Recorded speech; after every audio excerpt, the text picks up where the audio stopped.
Welcome back to Just Scrap Radio on bjpen.com. I'm your host, Cole Shelton. Episode 50, we got a good lineup for you guys. It was supposed to be obviously have Jim Miller, but Jim tests positive for COVID. We wish him the best. So that interview, unfortunately, will not be on. But we're first going to be joined by Devin Clark to preview his co-main event fight against Jan Kutalaba. This is a really big fight for Devin. Coming off the loss to Anthony Smith, first round stoppage loss, or first round submission loss. Before that, beat Alonzo Menifield, which is a big upset, and then beat Taquan Townsend. He's kind of had mixed results at UFC. Like, he started out his UFC career 0-1, got knocked out by Alex Nicholson, then beat Josh Stanberg and Jake Collier, then got submitted against Jan Blachowicz, beat Mike Rodriguez, TKO'd against Alexander Rakic, submitted against Ryan Spann, and submitted against Anthony Smith. He's only ever fought the top guys, so is Iron Kutalaba that top guy? This fight we're going to have to see, but Devin feels very confident that he'll just be able to grind out a win and possibly even finish Iron Kutalaba because he knows he fades late in the fight. We're then going to be joined by Christos Giagos to preview his fight against Arman Sarukian. And this is a really intriguing matchup. Arman's a guy that a lot of people I have heard of even from his management that people have been turning him down, but Giagos decided to take the offer. He's now working at Sanford MMA.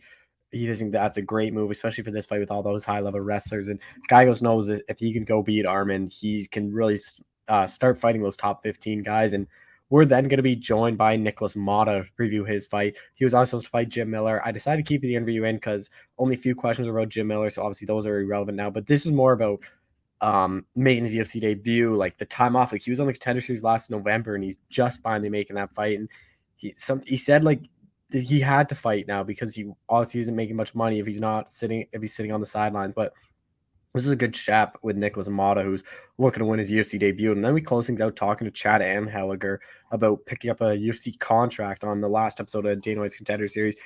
Split decision win. He was a big underdog, so really good chat with Chad, my fellow Canadian, about just being another Canadian in the UFC and when he's looking to make that debut. But I always appreciate you guys listening to the show. Be sure to tune in next week for a really good episode for UFC 266. And be sure to share the show, subscribe. And again, thank you all for listening. All right, we're joined by UFC light heavyweight Devin Clark, who's back in action here pretty soon. Devin, how's it going, man? It's going great.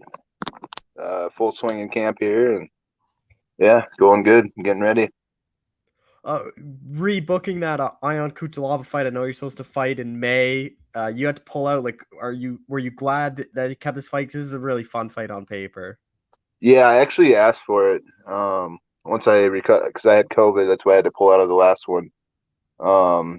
Then shortly after, I was like, I still want that fight. So, and he was healthy. We picked this date, and here we go. Yeah, and it's a fun fight for me because for the first time, honestly, I don't really like him. And I've never gone into a fight like not really liking the other guy. Everybody's been pretty professional so far. But it's almost guaranteed that he'll do some stupid stuff, weigh-ins or whatever, his usual try to bully you antics and stuff like that. So it's kind of fun in that aspect, getting ready for that. And I welcome it. What you make of his last fight against Dustin Jacoby? Because they fought to a draw because obviously Jacoby stepped up on short notice when you had to pull out. I felt like he didn't really win that fight, but it was a good fight. It showed me a lot, where his gas tank is when he's wrestling and stuff like that. A very hands-on fight. I don't think he can last 3 rounds at that pace, the pace that I can deliver with the wrestling and clinch and everything like that. So it was a good eye opener for me. This fight, like, how do you kind of match up your styles? Because Ion's kind of that, like, live by the sword, die by the sword. Like, he's either going for the knockout or he's getting knocked out. But you have that style where you have that wrestling advantage, I think, over him. Yeah, I think I can slow the fight down a little bit with my wrestling. That's probably what I plan on doing. Just slowing it down a little bit, making it my big fight, and putting him into deep waters, and hopefully getting the finish. Haven't had a finish yet in the UFC, so it'd be nice to do that. And he's kind of a good opponent for it. To me, you can tell me I'm totally wrong, but I think this is very similar to like the Alonzo Menifield fight, where Alonzo obviously has that big overhand right power. Same with Ion, but they're both guys that kind of have like a round of like cardio, and after that they kind of slow down. Like, Do you Mhm. think that's a similar kind of style where you're gonna look back at what you did in that fight? Yeah, it's pretty similar. I'll have to be a little more technical in this fight. Kutalab was a little more technical than Alonzo was.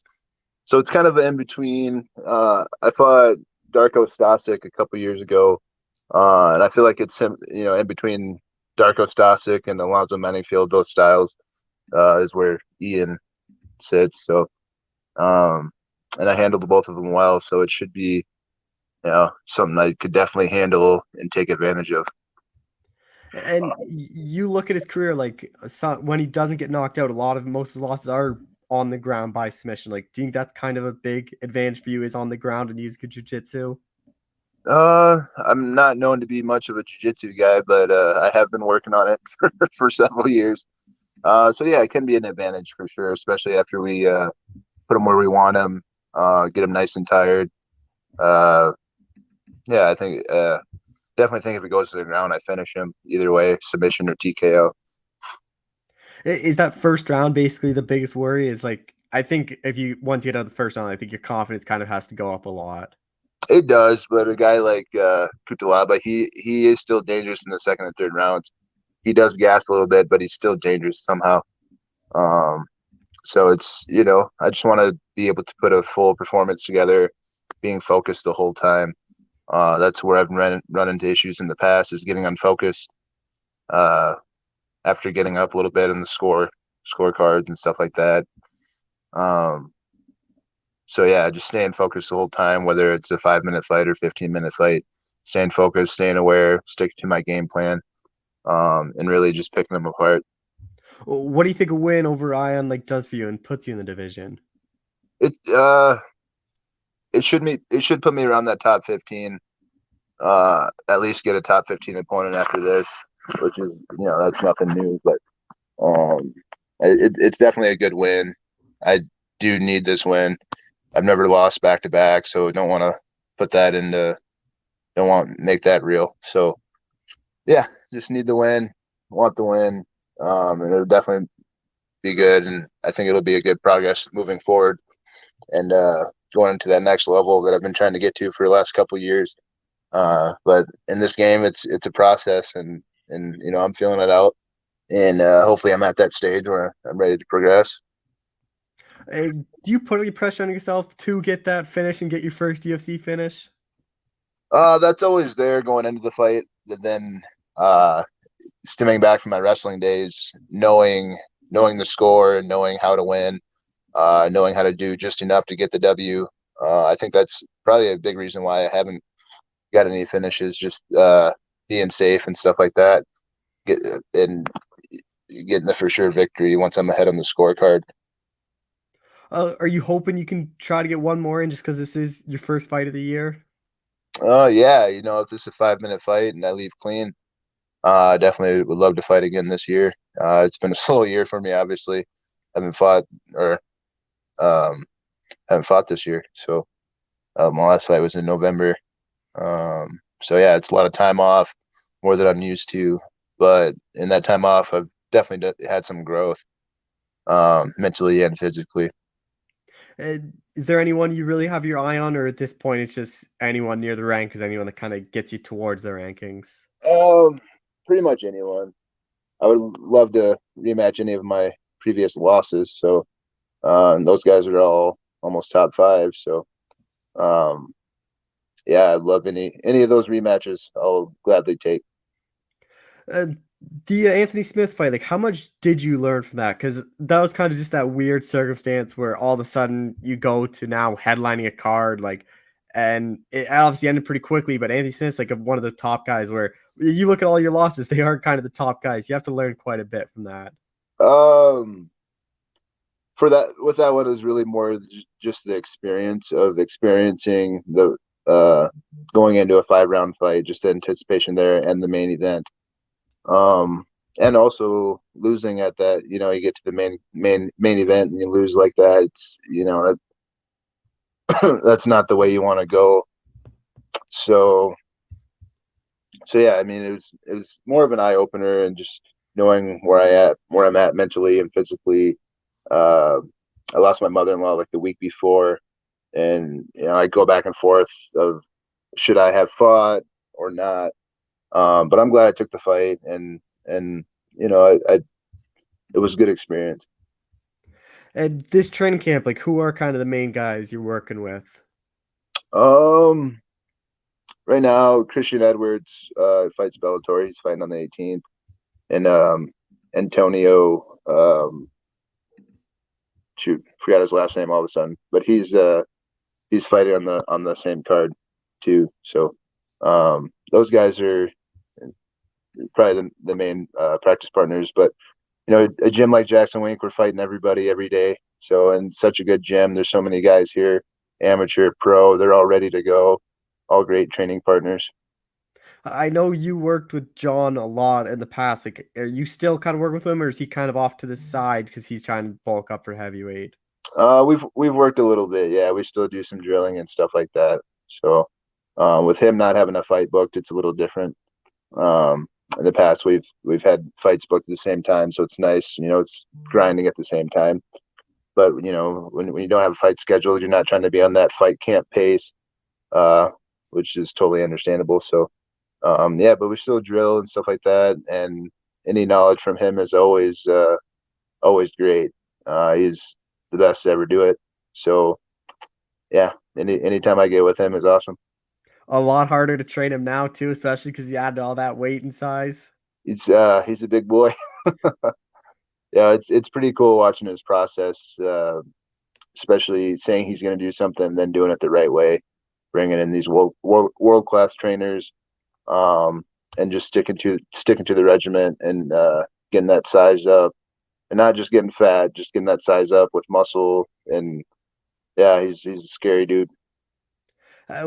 When do you kind of think he makes that debut? Because the heavyweight division all of a sudden is pretty clogged. Like, you haven't gone to probably having to fight Cyril Gahn, but I wouldn't be surprised, honestly, if they just bypass that, even though Gahn's the two champ, if they can get Ngannou and Jones to agree, because that's like the biggest fight they can do in the UFC right now.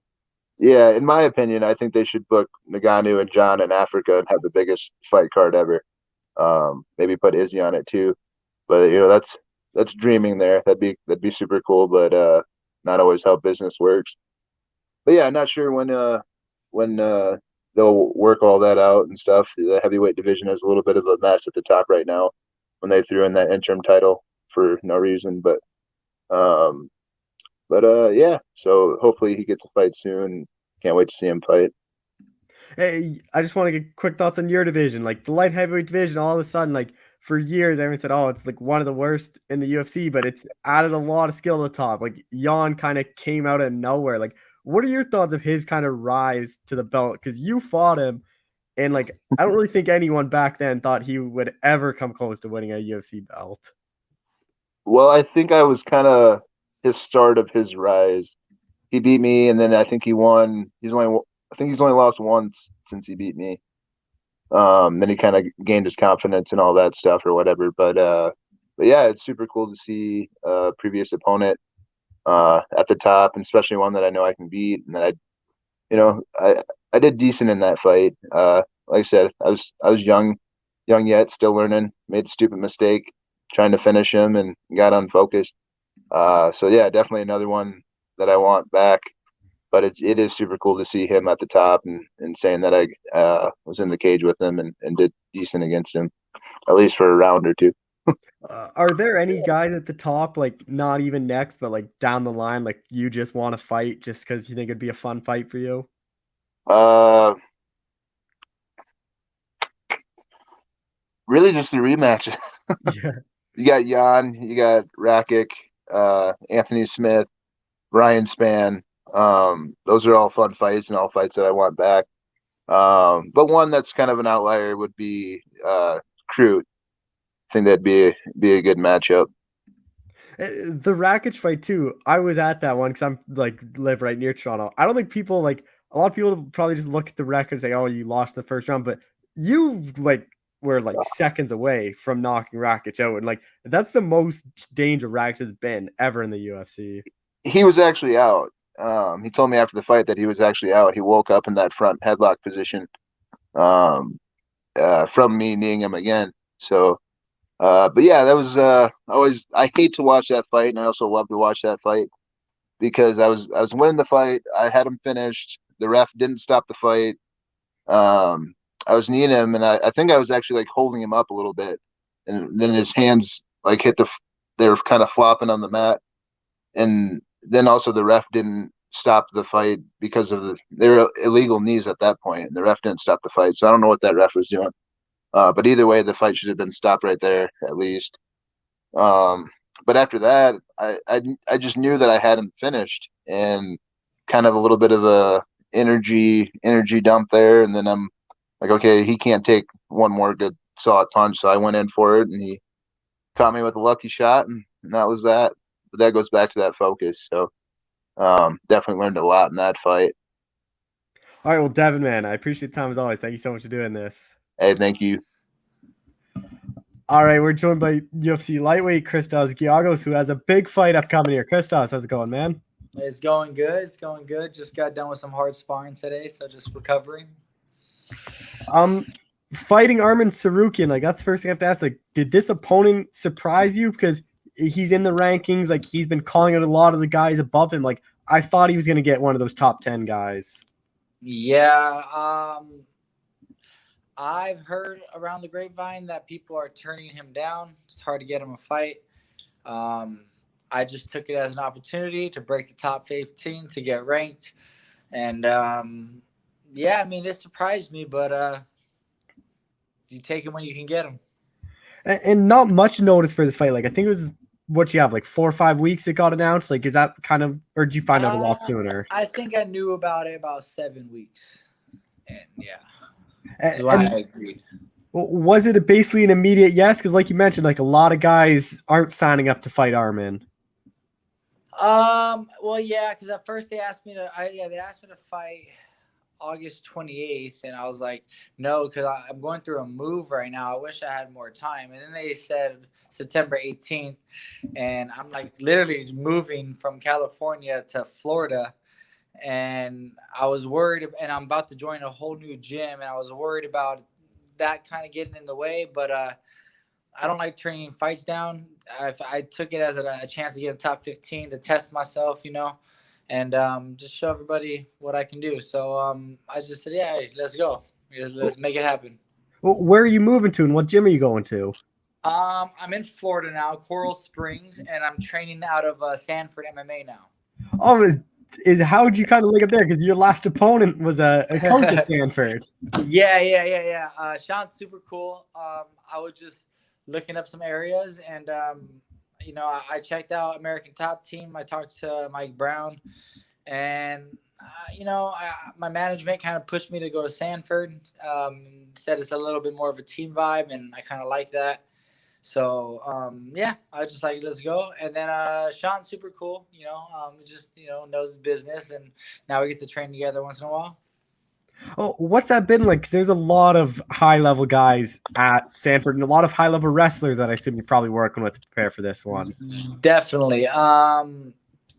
It's been good. Every round is tough. So it's like you don't get much breaks. You kind of got to be sharp all the time. So it's a different kind of push. And it's definitely going to make me a lot better. And, yeah, there's a lot of fantastic guys at the gym. So just getting a lot of work with everybody I can. Before we get into your fight, I just want to ask something. I remember we talked after your win against Sean, and you were mentioning how you think that Cerrone fight made a lot of sense. Did that ever, come close happening, or was that something the UFC didn't really want? No, I don't think they wanted it. Nobody hit me up about it. No, I didn't hear nothing about it. So I guess it wasn't meant to be. With this fight, how do you see this fight playing? Because Arman's a guy that likes to push a high pace, like a good wrestler. Yeah, I definitely think it's going to be a war, I know he's going to try to take me down and might succeed, I'm sure, with his rate. But I'm just going to really focus on trying to reverse positions, getting right back up to my feet. And when I get back to my feet, making them pay for it. And just trying to stay on top of my game, get my cardio as much as I can get it so that I can just kind of push the pace as well. And just try to never stop pushing the pace. If I'm on my back, I'm either striking, getting back to my feet, pushing them away. just make it hard for him, and then when we get back to our feet, just kind of make him pay for it. Do you think a lot of people overlook your grappling and your ground game? Definitely. I think my grappling is a lot better than people give it credit for, but it's okay. You know, I'll get to show people here and there, and I got it's very underrated. Let's just say that. Your first in the UFC, like, how much better do you think you are now compared to that first in? Because, like, it seems like it's a totally different fighter. Like, watching your last fight back to those, like, first early fights in the UFC. Yeah.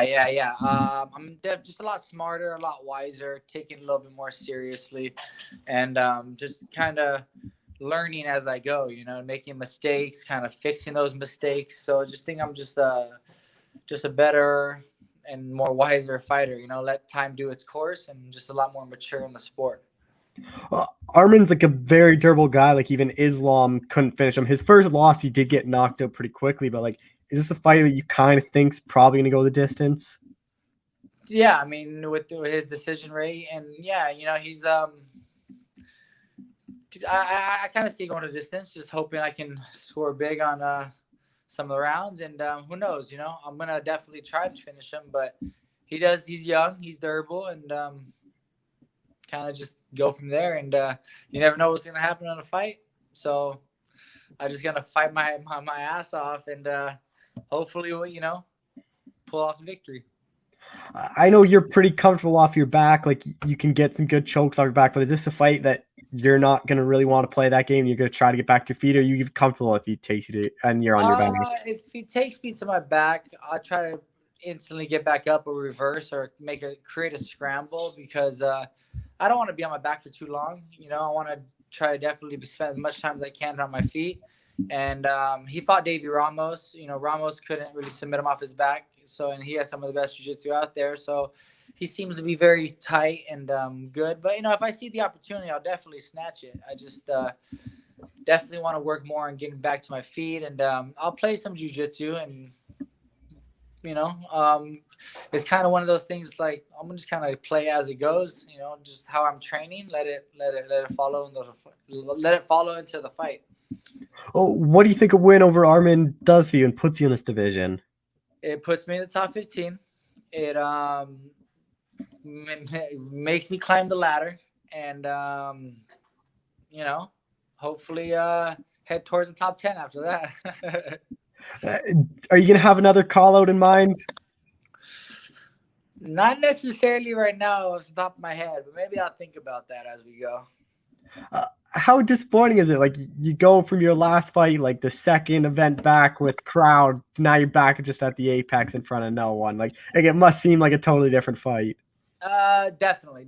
But when a fight like this, maybe it's a little better. It could be a little bit more calmer, kind of control the anxiety and adrenaline a little bit. But it's just a fight, just somebody in front of me that's in my way.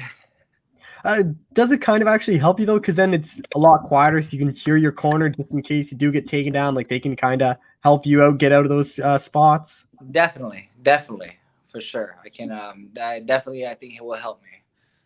Who are the main people you're working with at Sanford for this camp? I'm getting a lot of working with Saul Rogers. He made it to the finals in the Ultimate Fighter, but Jared Gordon. And then I get I get a lot of different looks from guys from Bellator. They got some good wrestlers. I'm going with the names. I'm still trying to learn. I got to go with Michael Chandler like once or twice. Some guys from Bellator. Adam Bork. Adam Borix. I assume Bork. Probably Darian Caldwell's a good wrestler. Yeah. I got to go with Darian a little bit. So just different guys every day, but definitely have the main ones like Jared Gordon and Saul Rogers are the two main guys I'm going with right now. How much has life kind of changed going from California to Florida? It's way calmer, you know. When I was in California, I was still working. I was training clients and teaching at gyms, and I just never stopped it. So I have a lot of time off now. I get to kind of rest my body a little more. I get to focus more all on the training. So it's a lot better. It's a lot calmer, and I don't have to go to like 3 different gyms. I can just go to one place now. Are you still going to be doing training on the side, or is it just fully focused on fighting from now on? Just fully focused on fighting now. Just kind of try to make a big run and see where it goes. But maybe pick up some hobbies or something. I don't know. Kind of enjoy the no work for a while. Just a couple more things. You get your hand raised here. Like, do you think, like, are you hoping one more this year? You think this is probably it? Enjoy the holidays. I don't know. I think I might enjoy the holidays only because in October 2nd, I'm getting married shortly after the fight. So I got to squeeze it in before. So we're gonna get married, and then then I want to come back and fully enjoy the house because I haven't even got to like really pay too much attention. We're doing what we can, but and then we have family coming down for Thanksgiving. So I'll probably take the rest of the year off, try to fight early like January or February. So a bonus would be big to help pay for the wedding. A bonus would be big, and it's definitely an opportunity. If I catch something big, it'll lean towards my way because this is a big opportunity. But we'll see. I'm just gonna go and definitely just try to get that double check. Just last thing I want to talk to you about is you fought Charles Oliveira in 2018. Like when you fought him, like did you ever think he'd go on this title run that he went on? Not really, but that guy just kept going, fight after fight after fight after fight, and I was like, damn, this guy is a lot. He's pretty good.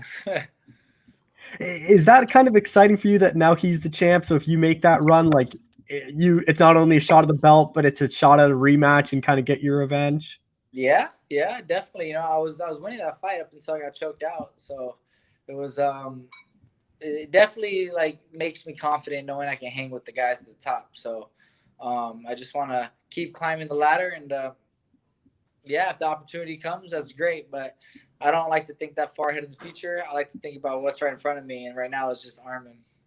Actually, just one more quick thing. Who is going to be your corner now that you kind of got a new gym at Sanford? Still kind of figuring that out. Actually, I think they're having a coaches meeting today, and so when I go tonight, I should hopefully find out. But maybe like Nick Lentz, because I have a teammate that's actually fighting on the card, and Nick is going with him. So we'll probably just do that. We'll see. I should figure it out tonight. All right, well, Christos, I appreciate the time. Thanks so much for doing this. All right, no worries. Thanks for having me on. All right, we're joined by UFC lightweight Nikolas Motta, who's finally making that UFC debut. Nikolas, how's it going, man? Everything good, my friend. Been training hard. Never worked so hard in my life, and I'm ready for this fight. You got the UFC deal last year, like to finally be able to make that walk in now in 2 weeks now. Like, well, what's that kind of like for you? I can't wait. I can't wait for that. 10 years I've been working so hard for that, making so many sacrifices, and finally is my time. Jim Miller, like, were you surprised this is who you're getting as your debut? Because this guy, like, he's a legend in the sport. Like, he's fought kind of everyone. Yeah, for me that made me happy, and it's like it's an honor for me to be fighting him. He's a Hall of Fame guy.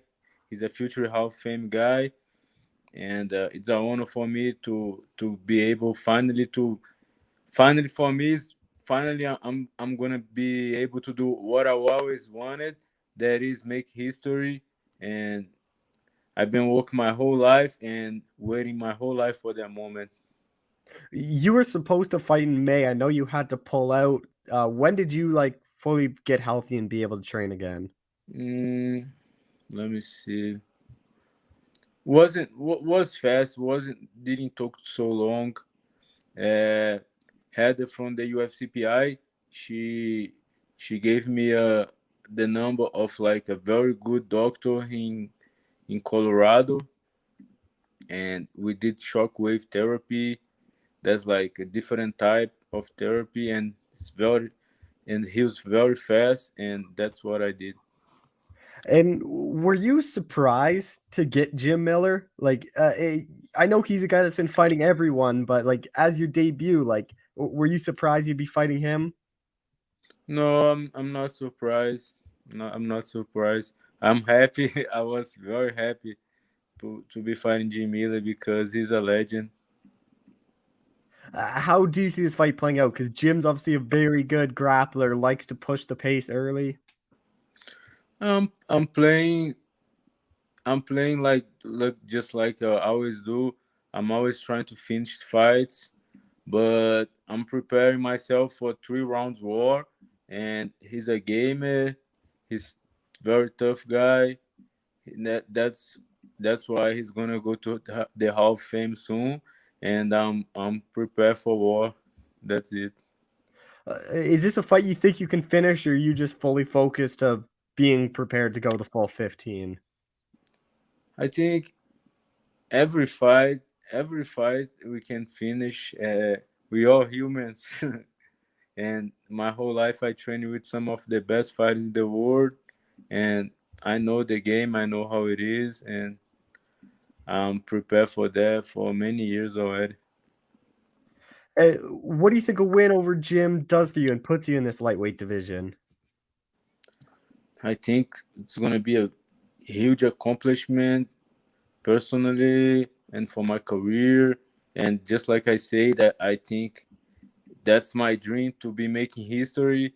And like I said, I'm here to make history and also to make money too, because I've been working so hard and fighting my whole life, and I'm still didn't make any I didn't make any like real money, and finally I have the opportunity to be able to make some money, and I'm broke as fuck and hungry.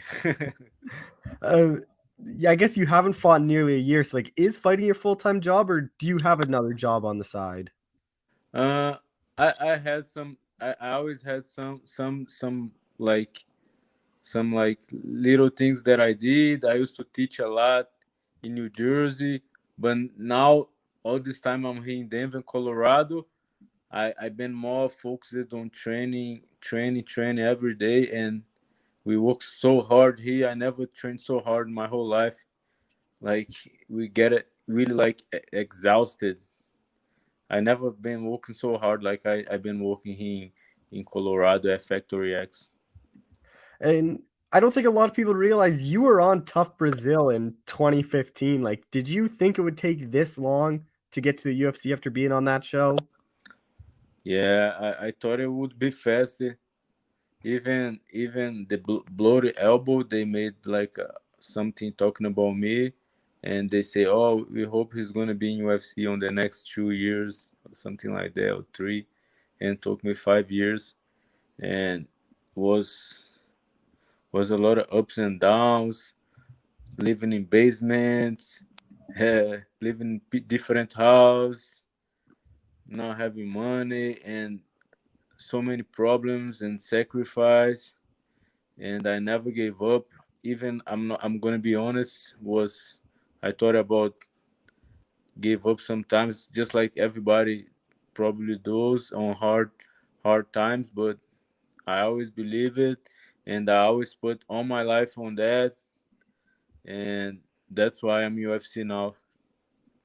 What's it going to be like to make your UFC debut in front of no one? Because I imagine you probably pictured your debut in front of this like sold out crowd, like and all that. Now it's happening in front of no one. Yeah, that's true. I always dream about that, on be fighting on a stadium in UFC with like a big crowd, but that's okay. And I'm already fought twice on tough on that. That's it.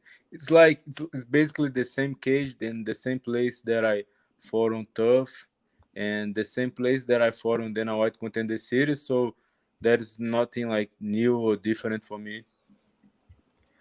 Uh, are you hoping with a win here you can fight one more time this year to especially just make some more money? Yes, for sure. Yes. Do you have any opponents in mind, or is it just whoever the UFC offers you at this point? I have, but I don't want to say nothing yet. I want to go step by step. First, I'm focused on this next fight. Then after that, I'm gonna say maybe in an interview. I say You got to save something for the mic after the win. You can't be revealing all the secrets. yeah, yeah, Uh, Training at Factory X, like what's that been like for you? Because Mark Montoya, like one of the best coaches in the sport. yeah. He's one of the best coaches in the sport, and it's like they say sometimes we do the grit mountain. It's so hard. We train so hard. We have like 2 hours practice, And also the amazing thing about Factory X, because of so many killers in a room, it's like I think probably has more than 10 UFC guys in the gym, and I've been working with some very strong wrestlers and and guys like that, like tough guys, and I'm prepared for everything. And there's a lot of good fighters at Factory X. Like, who Yeah. are the main guys you've been working with? Because like lightweights, there's like Alex Hernandez, like Vince Pichel, and then you got guys like at 45, like Yusuf Salal. Like, Oh there's a yeah, lot of so many guys. yeah. Like, who are the main Yeah. guys you're working with? I used to spar a lot with Yusuf. I'm training with like one of the best wrestlers in the gym. His name is Harris. He's undefeated. He fights in LFA on 1-7. Also, I was training today with Basil. He was Cage Fury champion. He's from Pennsylvania. And I did work with Alex Hernandez. I work a lot with Luigi Vendramini, that is fighting Paddy Pimblett in UFC this week. So many guys, Chris Gutierrez. If I start to say names of so many names, and that made me grow so much. And also they have like good coaches, and it's like every day is mandatory. Nobody can miss practice. It's almost like the Marines. It's How all, yeah. That's what I say about Factory X. It's like in the Navy SEALs or in the Marines. Oh my God. how did you find Factory X? My manager is Jason House, and he has a tight relationship with Mark Montoya. You've been there for quite a while now, haven't you? 6 months. Yeah, that's what I thought. Like, it Six was, months of hard work. your English too. It's very impressive. Like, how did you kind of start learning English? I moved to America like 4 years ago, and most of the time I was living in New Jersey because Marlon Moraes invited me to go to New Jersey, and they used to Marlon and Edson Barbosa. They used to live in Toms River, and the areas that we used to train, it's like all Americans and everybody only speaking English. So that's how I learned it so fast. Uh, just one more thing. Like, are you hoping once like the UFC gets back to normal and like the world opens up, you can fight down in Brazil? Because Oh yeah. as a UFC fighter, like from Brazil, I Oh my imagine that's God. been the dream. That's a dream, right? I remember me watching the first UFC Rio. Oh, that's crazy! That crowd, it's like so much, so many. Like, damn, would be awesome to fight in Brazil. Have you attended any of the fights in Brazil, like as a fan? Yeah, I did. I think in Rio. Gonna be a lot different as a fighter then compared to a fan. Oh, that would be so awesome. Yeah. All right, well, Nicholas, that's all I have for you. Thank you so much for doing this. I really appreciate Thank it. you, bro. I like the bjpen.com. I like their website. It's awesome. Yeah, thank you, man. And BJ's a legend. All right, we're joined by the newest Canadian on the UFC roster, Chad Anheliger. Chad, how's it going, man? I'm doing awesome, man. I had a great week. Yeah, for sure. First off, if another Canadian joined the UFC, like not many of you guys. Like, what's it like to now be in the UFC, and especially Canadian, because there's few and far between for them.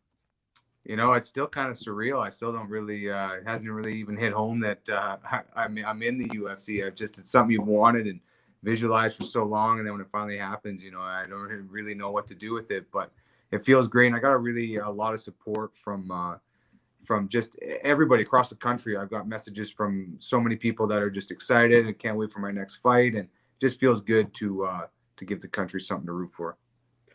Before we get into your fight, I kind of want to touch on like this last year because I'm up by like Toronto, so I know what like the Canadian regional scene is like. Like it was shut down at like last year, like nothing was going on. So you have no fights. I know you were scheduled for Contender Series last year. That kind of fell through because of all the visa stuff. Then you're supposed to fight in what March or something. You end up getting COVID. You pull out. Like, what's kind of this whole past like year, 16 months kind of been like for you? It's been really hard, man, really hard because I was at a very important point in my career and it's really hard to keep the momentum when you're dealing with all these curveballs. But I just, never took my eye off the prize, and I knew what I wanted. So when I finally did get my opportunity, I was already training hard, and I was going to make it count, and I did. So. Hey, you get this opportunity, and then you get like Muad Gafarov, who we talked before you fight. Like, this is a guy that was signed to the UFC at one point, and like one blocked it. Like, you were, I don't know if you were the biggest underdog. You might have been the second biggest underdog on the card. Like, going into it, like, then that's your fight. Like, what was that kind of like? Because I think a lot of people kind of expect you to lose that one. Yeah, it was a tough fight, but this time off I had in between fights, as frustrating as it was, I didn't deviate from the plan. I still trained really hard. I made improvements where I knew I needed to. So every time I get in there and I fight these guys, I'm a different animal every time. So, me and my team, we didn't think I was going to lose that fight. Yeah. I know a lot of other people did, but we know what I bring to the table, and I'm not scared of any of these guys. Any of these guys in the world, I know I can handle them. So whichever way I have to beat them is how I can beat them too. I got a lot of skills. So. In that fight, I think he kind of slowed down a lot after the first round. Like, is that something you guys were expecting? Because I actually thought it would probably go the distance. I thought it would be like, I thought he would be able to go 3 hard rounds. Like, I was surprised he gassed out, or not gassed out, but like slowed down quite a bit after the first round. The fight played out, I'm not exaggerating, 100% how we thought it would. I knew that I was going to keep a really high scramble pace, so not give him any easy takedowns or control time. And it's hard on me too, but just to keep moving. I know he didn't do very well with that. He likes to get his little breaks in on top, and I tried not to give him any. I knew I had to deal with some of his dangers in the first round. I was in some compromising positions, but I just kept moving. I knew that was his best chance to win the fight. And then once we got through round 1, I knew I'd be able to start taking over, start stopping more takedowns, start applying my game. And, I didn't want to – everybody was kind of giving me a hard time about the takedowns and, I still need to work on my wrestling. Not really. I didn't want to wrestle this guy because he's a wrestler. I wanted to plant my feet and throw hard shots. And that might mean getting taken down sometimes, but I'd rather get the shots and get the offense off that I want and then deal with shutting down his offense, then I don't want to be on the back foot playing defense all fight. So, the fight played out exactly how we wanted to, and I was able to get the win. I felt pretty good about it because a lot of hard work and game planning, and it all came to fruition. I know you dropped him at one point. Like, did you think he was really hurt, or do you think it was just kind of one of those like flash knockdowns? He was already right back to it. I saw his eyes going all kinds of different directions when I was trying to ground and pound and finish him. He was very, very hurt, very rocked. And I poured a lot into trying to get that finish and dumped a little bit of energy, but that's all right. He's tough. He's in really good shape too. That's what helps you bounce back from those things when you get rocked, is when you train hard and you're in good shape. And I knew his brain was rattled, but his body pulled him back into the fight. So he's tough. He's resilient. So I'd always kind of assumed this fight was going to go the distance. But yeah, it would have been nice to take him out early. And you go to the scorecards. Like, were you surprised, or like not surprised? Or like, what were kind of going through your head? Because that was a super close fight. Like, you don't really know what the judge are seeing. Yeah, it's hard because I knew I won. When you're in there with another guy and you're fighting, you can feel it on each other. I mean, they have their fight stats and they've got punch stats and all this stuff, but we know what really happened in there. And I knew I won that fight. I knew that if that fight had kept going or 2 more rounds, that he was not walking out of there, and he knew it too. But the doubt starts to creep in when, you hear split decision.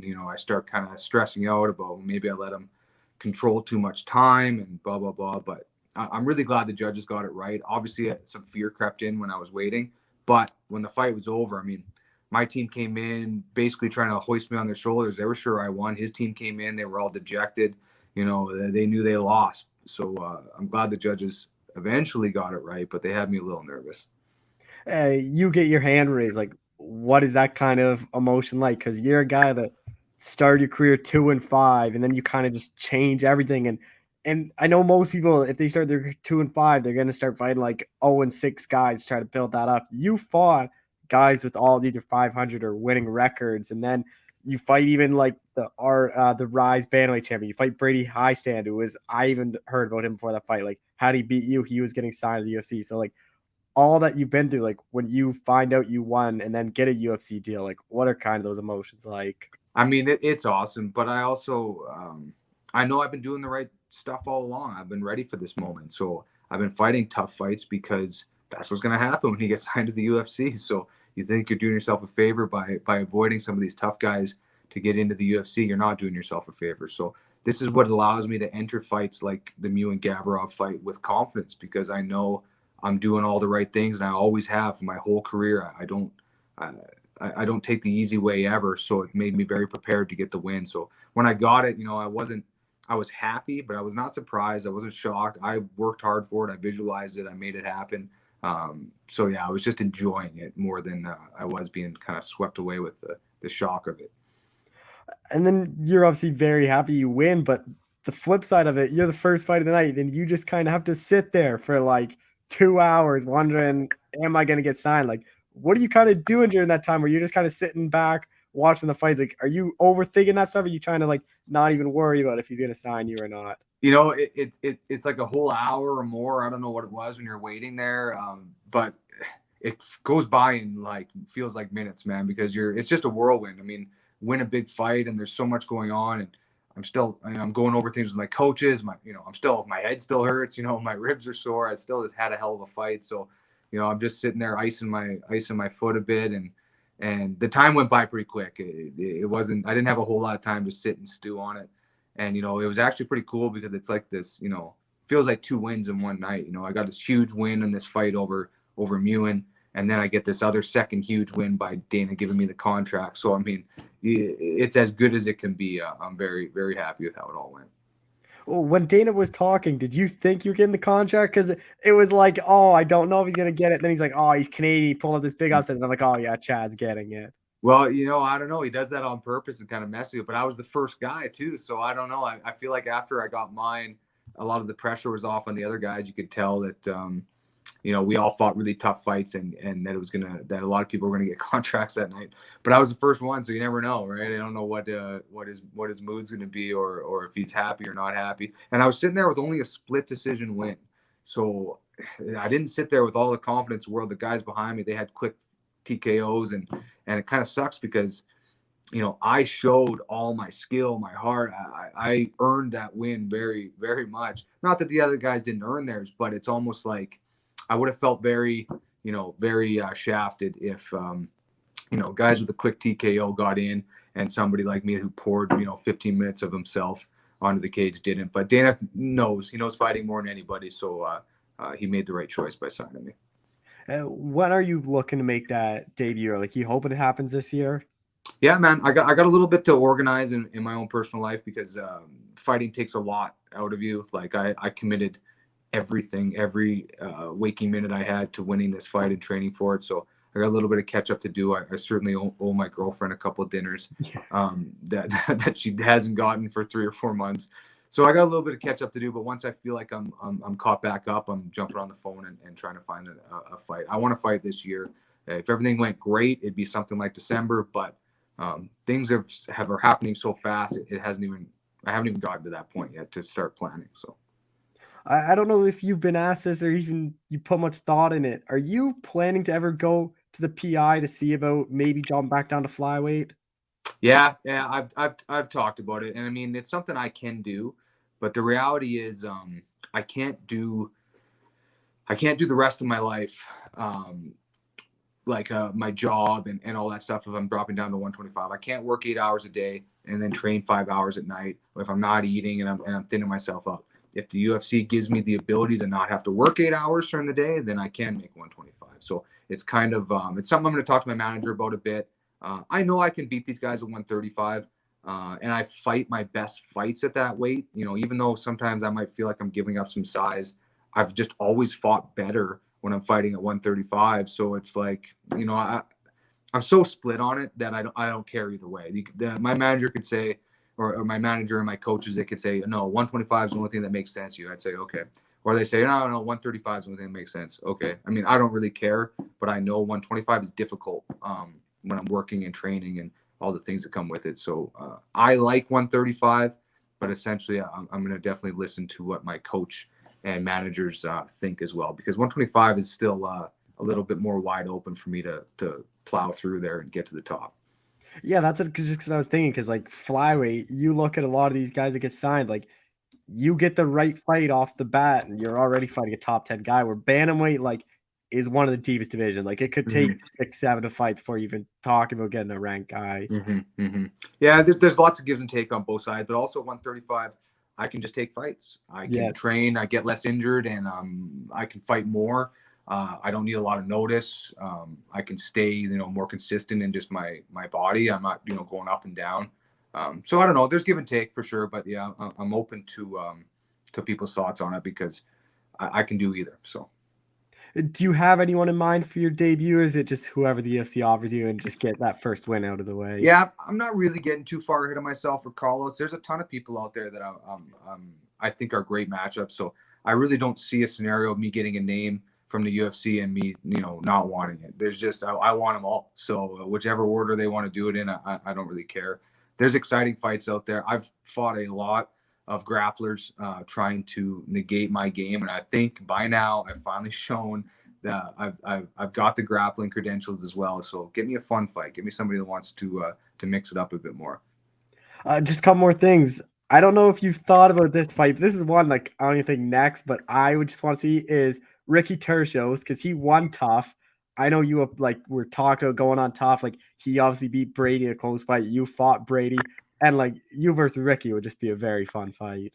That's a perfect example of a fight that I'd love. So that's one of the reasons why I'm still so attracted to 135 as well, because there's guys out there that aren't huge that are exciting fights, that a real firefight. I don't want to kill myself with weight cutting to 125, get this crazy fun exciting opponent and not be able to do it. And at 135 I know I can get in a real firefight with some of these guys. And yeah, Ricky Tercios would be a great fight. It'd be a great fight for me. It'd be a terrible fight for him, but we'll see. Hopefully we get it. Your teammate in Hakeem, like how much did he help during this time? Just because he's already in the UFC, like he's fought a bunch. Like how much did that kind of help you in this experience? Yeah, Hakeem's the man, and he just continues to show us that you're doing the right things, right? So, he shows if you show up and you work hard and you listen to coach that you're going to get places. He showed it by doing it.